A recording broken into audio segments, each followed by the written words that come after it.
You're watching Sportingbet TV, and we're here with Neil Channing from the Betting Emporium, and the final one of our Cheltenham preview videos. Oh, Russ. We've been through three.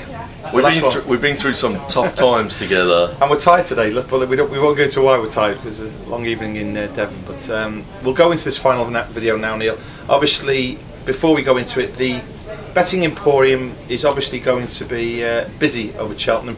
Just remind us about how you can play on the Betting Emporium over the 4 days of the festival. Well, basically, I'll be up early every morning writing an essay on each race, and I'll be recommending some bets. I'll definitely recommend a bet in almost every race. There'll be a written long essay about the race, and most bets will be an average of about 18 points, 14, 18 points. So if you're going to play for a tenner a point, you're going to, have like 140, 180 on each bet. So yeah, you're going to have to pay 200 quid to get this information.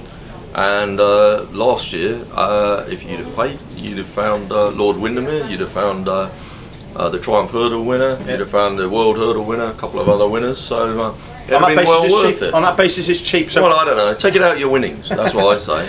And from a Sportingbet point of view, we're going to be trying to do as much as we can to lay Neil's tips and trying to let people get on, as we've mentioned many times on these videos. And also, we're giving away a free bet this year, so if you place a bet on the Champion Hurdle, the Champion Chase, the World Hurdle, we'll give you a free bet in the Gold Cup. And is that right? So I've had a bet with you. You get one. Jet ski each way in the Champion Hurdle. Great 6 bet. to 1. What a great bet that is. I still like it now. I've had a bet with you Zolkanda each way in the World Hurdle. Lovely bet. Very happy with that. And I've had a bet in the Champion Chase on Champagne Fever each way. I'm very happy with that. And now you're going to give me a free bet. Which you're going to give us now? Free? Okay, the Gold Cup is a long way away. I mean, there's a lot can happen between now and then. As we get closer, with the other bets I've said, you need to rush out and do this now because things can change and whatever. Not much is going to change at the Gold Cup. Nothing's going to run, at this late stage between now and the Gold Cup, of course. So the things that could change are the going. I think it's going to be nice weather from now on, and I think the going will be on the far side of good by the time the Gold Cup comes around. But it might not be, and I don't see a real need to rush in today and have a bet on the Gold Cup. So I'm going to ponder and I'm going to think about what to do, and I'm going to definitely post it for Betting Emporium subscribers. But what I will say, you don't have to subscribe to know this, there is no way that I'm going to back Silviniaco Conti. I think it's a very poor value favourite. I think it'll be a big drifter on the day. Just let me pinpoint that, because you say it's going to be a big drifter on the day. You say it's a poor value favourite. Backed off the boards at Haydock and winning the race well. Hammered at Kempton, led all the way. Didn't look like getting beaten. I think we laid it at 5-2 and 11-4. Bad luck. We won about 15-8, I think. Why on earth is it such bad value now at 3-1 in a race that frankly doesn't look deep? You've said two things there. First of all, Haydock and Kempton, they're flat tracks. This is Cheltenham. This is an undulating track. So that's the first thing. I don't personally think it's particularly suited by Cheltenham. You might say that's crazy because it was running such a good race last year in it. But when you look at that race last year, the ones on the inside suddenly weren't there anymore, and the ones on the outside came and did it. There is a large hill at the end of the race. The race the year before, it's peaked there to be there in top condition, and it's fallen, and everyone says, oh God, it would have won. I don't think it necessarily would have won. It might have won.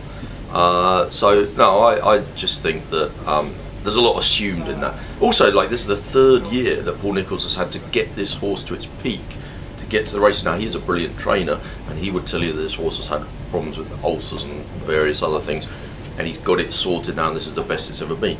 But as you well know, as you get older, you can't be at your peak forever. Sorry, Russ. I don't know. I kind of feel like those are the things that are against it for me. I think it's a real kind of old plodder. I think there's going to be a fast ground Gold Cup. I think something that doesn't necessarily really get the 3 miles too, but has got a bit of pace about it, might have a chance against this one. Okay, so you're not going to be with Silviniaco Conti. We're going to round off what's been a great series of videos now.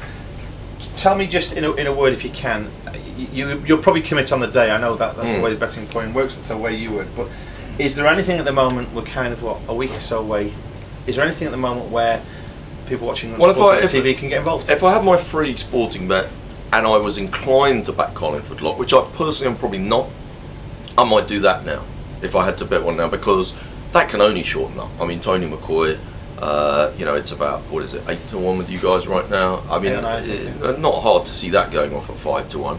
I think Road to Riches, if you were inclined to back that, I'm not quite sure whether I am or not. I haven't quite decided, but you know, that one will like it if it's genuine good or fastish ground. So I could see that one shortening up. Yeah, I mean, there's a couple of things I might look at doing, but I don't know. I'm not right now. It's not those other races. I mean, there's no. You watch these Cheltenham previews where they say, right, okay, give us one in the Gold Cup, give us one in the Champion. It's not like that when you're a professional punter. I don't look at the 4 races and say, oh, I have to have an equal stake in each one. The Champion Hurdle is a brilliant bet, Jeski. The Gold Cup right now, nothing screaming out to me. So I'm going to wait. But your free bet is going to go on. If I pinpoint you now, what's it? Gosh, I don't know. Collingwood lock. Just because of the price. No, probably. I mean, if I was inclined to bet Collingwood lock, I'd definitely do it now. If I was inclined to bet Road to Riches, I'd do it now. But I guess if you forced me to put my free bet on something right now, I'd have it on the current champion, Lord Windermere. I think it's a big price.